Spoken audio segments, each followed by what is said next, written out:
Oppenheimer and Poor Things were clearly the favorites in the Oscars. But what if they were not released in time for the 2024 Oscars? Who would win their awards?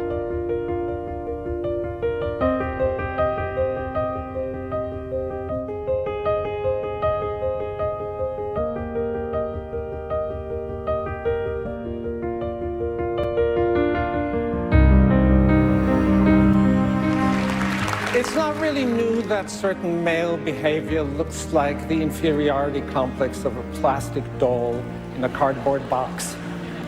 But it's something easy to ridicule. So why then do we admire Ryan Gosling's Ken so much? Because Ryan's portrayal of Ken allows us to, yeah, I admit it, to connect. Now, not because it's ridiculous, but because it is funny, intelligent, hugely entertaining, and ultimately poignant and deserving of empathy. To experience all that is exactly what we go to the movies for. Part of the role of the cinematographer is to certainly support the performances, but also find ways so that the camera and the lighting really represent what they're feeling. And I think a lot of the way that Marty designs the shots are certainly aimed in that direction. What's the energy of the scene? What should it feel like? And a lot of the discussions were about that. I felt there was a lot of freedom of discovery coming up on the moment or the day before with new dialogue, new blocking. It was just amazing. If summer doesn't sing in you, then nothing sings in you. And if nothing sings in you, then you can't make music. There's one thing in the movie we don't see. There's a device you and Bradley kind of came up with, a secret little thing that maybe you can speak to. The likeness of Leonard Bernstein was very important. When I met Bradley, and he was already training with Tim Monick, who is a dialect coach, Leonard Bernstein had deviated septum, so kind of nasal voice. Bradley asked me, can you do something about it? Okay, maybe I can change the size of the hole on the nose plug to widen the nose so you can have that effect to it. So we kind of nailed down to the size, and that's what he had in his nose. Ryan, he and Greta had discussed the sliced loam fur coat, and Ryan had said, yes, definitely, I want to wear that. So that became for me a guide to how far we could go. And I have to say that however far I pushed it, Ryan would always come up with something else. It's exaggerated because it's Ken, and Ken just goes the full look. There's no nuance or anything, it's just complete. And in a way that's right, because that is what Barbies and Kens do.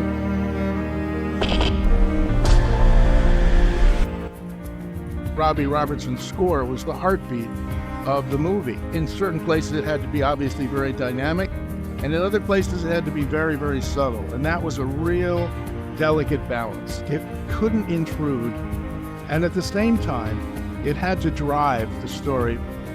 The music also plays a very important role, setting the atmosphere and the culture of the West in the 20s.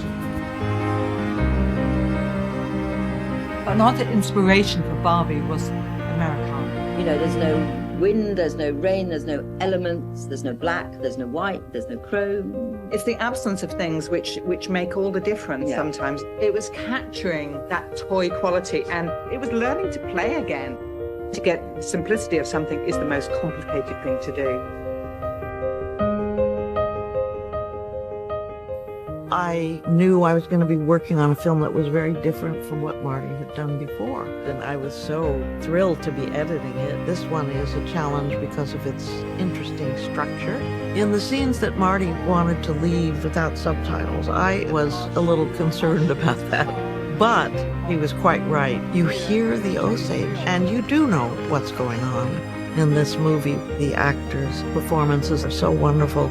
As the editor, you couldn't ask for anything better.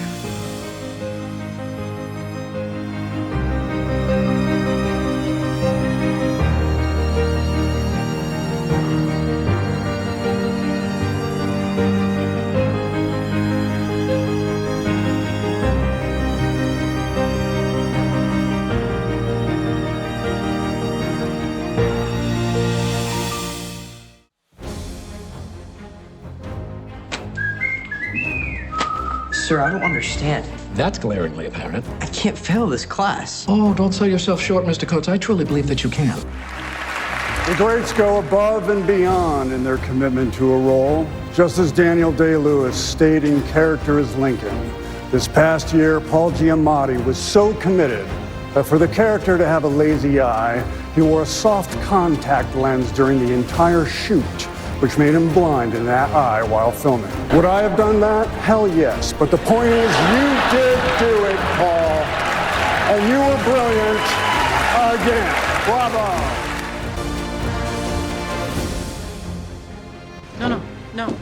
No, don't close it. What? Wait. We need to be quiet for a while. Lily, you are the soul of Killers of the Flower Moon.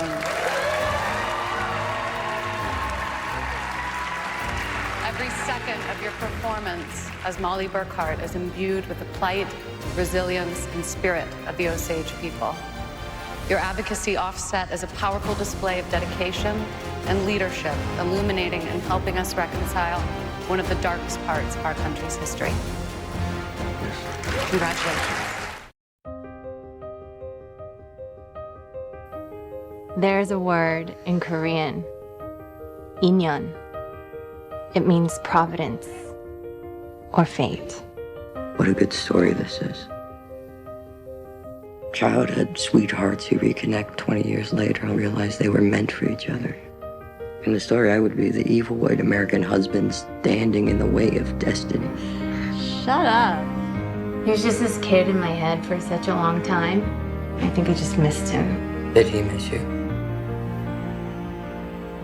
혜성! 와, 너다. 와, 진짜 와다. 와. The guy flew 13 hours to be here. I'm not going to tell you that you can't see him or something. If two strangers walk by each other in the street and their clothes accidentally brush, that means there have been 8,000 layers of inyeon.